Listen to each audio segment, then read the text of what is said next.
morning, dear listener. Commendations. The day after the president met with service chiefs, he went to the counter-terrorism center, took a stroll there, where he also met the National Security Advisor, and he talked and spoke with them, his readiness to support them, and he reminded them not to work at cross purposes, and for them not to hoard information from each other. That is to say, the Navy, the Air Force, the Army, the police, the DSS, the intelligence agencies, not to hoard information in order for us to counter this terrorism or insurgency, if you like, or banditry, if you like, that is ravaging part of the country. Our heart goes to the persons killed in Zamfara State, and we must say, and Sokoto State, we must say that the president should match action, or make the service chief match action, match words with actions, because some persons will say because of election, such things ceased, but immediately after elections, they resurfaced. We need to watch it. The service chief need to watch it, so that the president's marching order will not be watered down. This needs to be nipped to the bud right away, because the president has shown commitment that he's ready to work in that direction. So the service chief have a lot of work to do to ensure that Nigerians live with their two eyes closed, whichever part of the country, the southeast and the northwest, and where these things are still happening. The issue of strike, the joint health sector unions met with the president yesterday, and after talking for so long... has that union met a former president before? Yes. Okay. They met the President Buhari. They met the president. Even ASU had met with the president. Buhari, then the Senior Staff Association under TUC met with the president. Ingige took them there. Now, before they met with the president, that is joint health sector unions, they already met with officials of the Ministry of Health, and their discussions were positive. And they confided in me that they reached some conclusions, they reached some agreements. I think the meeting with the president was just to cement the agreement reached, and I'm happy the president said he's going to solve all issues confronting the health sector to knock out this issue of medical tourism. But Amici, the issue of NLC, some persons will say that the NLC are checking out at this point, because the one major underlined condition that they had was government to revert to status quo. Remember yesterday or so, we spoke with the Secretary General of the Trade Union Congress, which is another arm of the labor movement, who said government has to return to status quo. Did government return to status quo?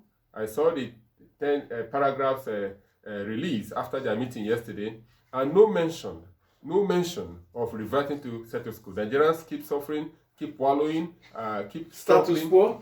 Yes, that's status quo is out of 165. Yeah.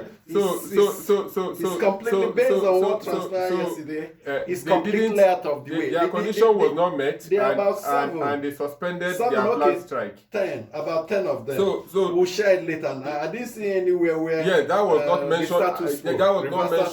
That was not mentioned at all. And Labour, I'm looking at you in the eyes now. If you can see my eyes, or maybe through my voice, that probably you checking out, because students have meeting this morning, and they were ready to join the protest tomorrow to ensure that these things are properly arranged. So, and there was no timeline when to solve the issue of a minimum wage. Don't forget. No, it's part of what they will determine when they begin talks. The Minister of Labour, immediate Past Minister of Labour, has said already that the minimum wage will be in 2024. So anything they are discussing now is 2024. So they needed to give us timeline. Let's reel out what the agreement, the resolution, like you mentioned, 10 of them before Teve comes in.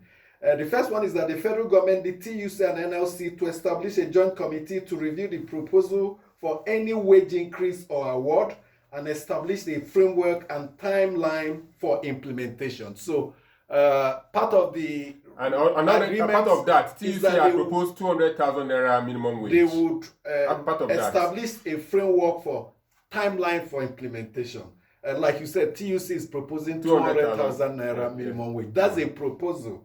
As I told you before, we respond to it. The second one, the federal government, the TUC and the NLC to review World Bank financial cash transfer scheme and propose inclusion of low-income earners in this program. That's the $800 million. TUC and NLC are saying it's not just poor Nigerians, there are low-income earners that should also be benefiting. So they work out that proposal. The federal government and the TUC and NLC to revive CNG conversion program earlier agreed upon with labor centers in 2021 and work out details, implementation and timing. What's CNG? That is the gas conversion to gas usage. That's what we talked about. That's vehicles. Where a filling station was actually launched in 2021 till now, nothing. No vehicle has been converted. Okay, the program is launched by the federal government to convert vehicles from use of petrol to gas.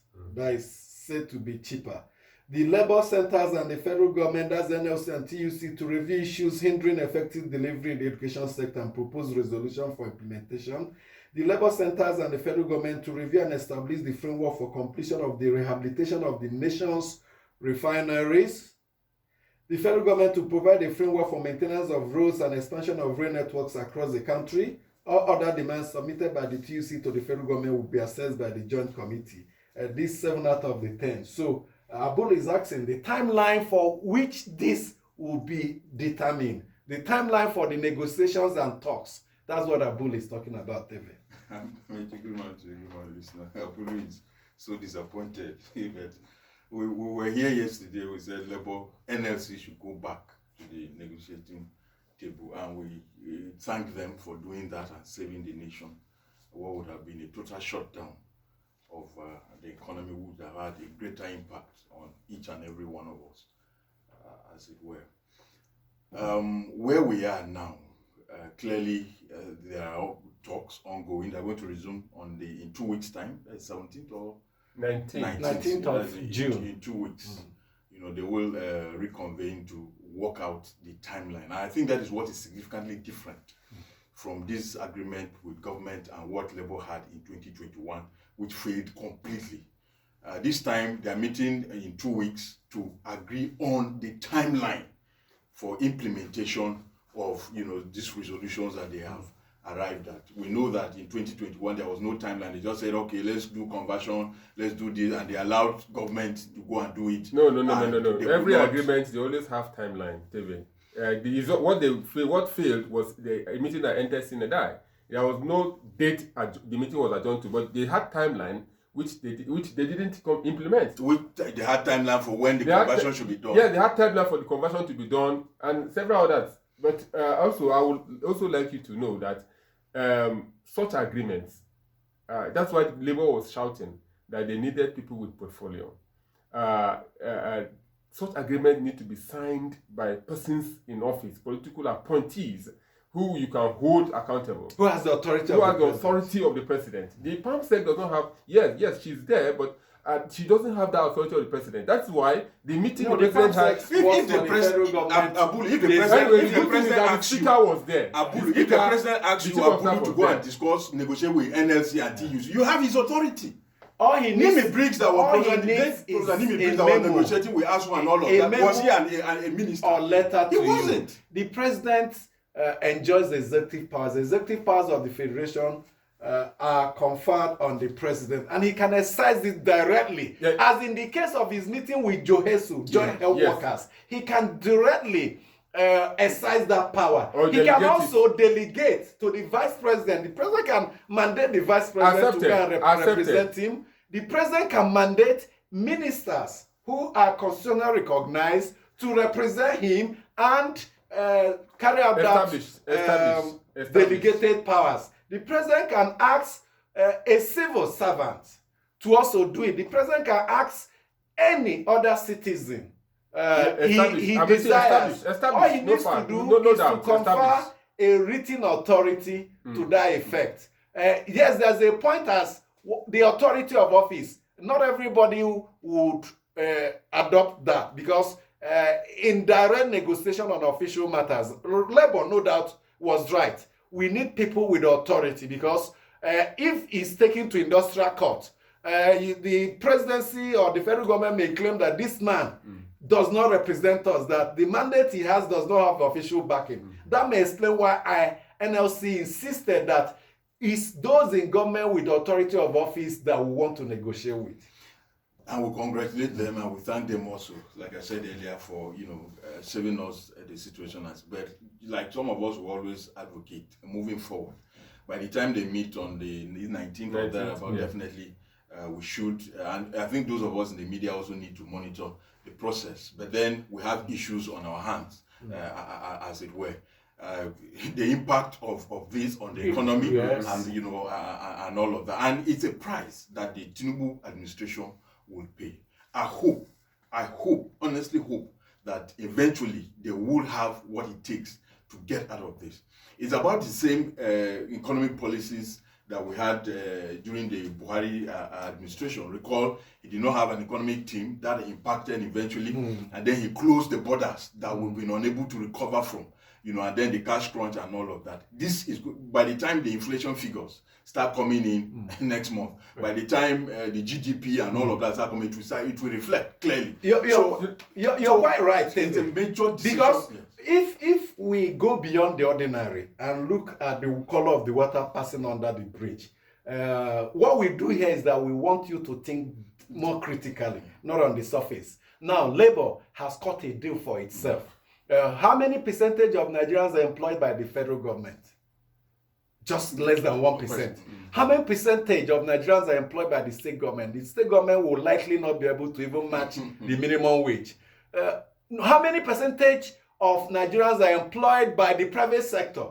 From the statistics we have, all Nigerians that are earning salaries are less than 20% of our population. Now, what happens to the 80%? Public and private. What happens to the 80% informal sector who do not receive salary, who will not get wage increase? Not everybody in the private sector will get wage increase. Let me break it down for you. Now, I'm coming. Now, what happens to these people? Have we made provisions for them? Because they are unorganized, they don't have a voice. Is government thinking about them? The responsibility of every government is first to the vulnerable in the society. A government assumes its role, that moral compass over the society, when it takes care of the vulnerable. But we have seen in Africa, especially in Nigeria, government concentrates on the rich and the elite and abandons the ordinary people. And when you abandon the ordinary people, the likelihood is that crime and criminality will increase. So the Tinubu administration should have this at the back of their mind. This 10-point demand with organized labor. What is the compact they have with this less privileged citizens? Our concern, really, some of us, is in between now and 19th of June. What happens? Kwara State, for example, I made the proposal. I suggested to government reduce working days. Kwara State has reduced working days to 3 days. Yes, and that is one aspect. So rest for 4 days. You remember El-Rufai. You remember El-Rufai reduced working days to 4 then in Kaduna State, and allow Friday, the weekend to be longer. So there are several ways government can cushion this thing. Now you're talking about informal sector. Is that the right move? Let me land. I'm asking you, is that the right? Let's interrogate that. Is that the right? No, it's one proposal. It's one proposal. Let me also clarify the meaning of minimum wage. I want your input on whether the move by the Kwara State government is a right move in terms of productivity and activating the economy. If you look at the traffic, take example of Abuja and Lagos. You have from Friday, you don't have traffic because most people either they are at home or they're not ready to even do anything. From Thursday evening, Thursday evening, some people withdraw from work from Thursday evening. So Friday is more or less half day work for most people. Is that the official or unofficial situation? Well, unofficial if you like. That's the problem. Officially, it's 8 hours per day, 40 hours weekly. That is labor law. Elsewhere, let's bring labor in. Elsewhere, if you're to work for 8 hours per week, according to labor laws, per day, 8 hours per day, 40 in 5 hours days per day, per week, 40 hours per week. Per week, you're supposed to work that. For you to earn have a legitimate claim to earn salary. Now, what Kwara State government has done is that you spend more time holidaying because if civil servants are not expected to do any other business except farming. Now, you spend 4 days doing other things and 3 days working for the government. What are the other options? Should the government downsize, reduce the size of the bureaucracy, and make them work? If I have a business to do with Kwara State government, I'm flying to Kwara State, for instance, on Tuesday, and I transact the business on Wednesday, and I'm unable to tie it down. I have to stay back in Ilori till next Monday before business will open. Taking all this into consideration, Teve, do you think it was the right move? The chief press secretary to the Kwara governor was on Fact Fire, and he tried to explain a number of that is a work in progress for the Kwara State government, on tidying up all of that. But clearly, we've been through this before. When we had COVID, it was 7 days a week. People were staying at home, level 1 to whatever. 12. Level 1 to 12. They said they were working at home, so they can as well. They can as well work from home. So it does not. Do they have the capacity? Do they have the infrastructure? They do. Almost every worker has a phone. You work at home when your work is digitized. Almost every worker has a phone. If you need something, you call the person. Civil service. How digitized is the civil service? By 2024 ending, Singapore will fade out paper transaction. You're going to use e-transaction or digital transaction. Yes. So if I have an application to make, look at you can from your home send in an application. Ask some people that are jackpying. When they want to enroll their children in school, they don't go to the school. They enroll from the online, and you get the admission online, and do the study online. That is what the Ministry of Economy is supposed to do. If you go to NIDA, for instance, the entire process there is paperless. If you take a paper there, right from the reception, they just scan it and then keep it aside. It's transmitted, and you go many to the digits of level. Private offices have achieved that. But so have the state governments achieved that? Is a direction in which we need to move. Is a direction in which we need to move. And unless there is a circumstance, Nigeria that we know, unless there is a circumstance, we may not, move towards that direction. Don't forget, if Executive Council of Federation approved brandwood coverage for airports, for campuses, markets, and all of these are things that we need. If you go to other countries, I recall when we went to Addis Ababa, for instance, for every ministry that you are going in, there's somebody at the reception ready to key in the password of that. Even at the airports. You can your tickets. This is COVID, good. I'm happy you are mentioning an African country. Yes. When you go to Europe, I mention inside the bus, public bus, you can have your Wi-Fi. You can browse. You can communicate. This issue of minimum wage. The issue of minimum wage. In these states, how many computers do you see in the state bureaucracy to support this virtual work? How many of the offices have even desks and chairs, not to talk of computer? Which one should come first? Is this to deploy the infrastructure and implement the policy, or to do the policy without infrastructure? But that's bad. We perhaps, due to want of time, we may not do more on that. But the simple implication of what happened yesterday in Aso Rock, Abuja, is that the fuel prices remain. The 500 to 600 remains. So citizens, wherever you are, adopt a reactionary austerity measure. In Abuja, Federal Capital Territory Administration says the master plan of the city had already captured bicycle lanes. What they are going to do now is to develop it. Maybe they will draw a line along major roads for those who may not afford to enter vehicles. I'm coming to that. Pedestrian that do not exist. Many pedestrian tracks in Abuja. Abuja is perhaps the most modern city in Nigeria. There are pedestrian tracks in most roads. Many of them have been encroached by residents. So we urge the FCT administration to recover those pedestrian lanes where people can jog. Sometimes when I want to jog, I'm forced to go to the road and I run risk of being knocked down. So recover the pedestrian track so that those with Legacy's Benz can have their lane. Those with bicycle, go ahead with your development. Very smart idea. Kudos to them. Mark the bicycle lines. Then the big men that can afford to use not road. electric bicycles. I think my legs are functional. I still have my limbs. I think we'll begin to see. Abudu looks healthy. The same way with I think we'll begin to see more healthy Nigerians like the Chinese people. They trek a lot. Yes. So it is a good one for us, but we also know that if you trek, you need to go home and eat. And when you go home, a tuber of yam. Most Nigerians are pot belly. By the time this Tinubu administration has been in place for 6 months, you see Nigerians trim. Like if you go to Asia, you see that they are very trim. You mentioned they work a lot. Perhaps this is a blessing in disguise. Let's welcome your mails. Let's share some of the mails you have sent to our platform. Good morning and welcome.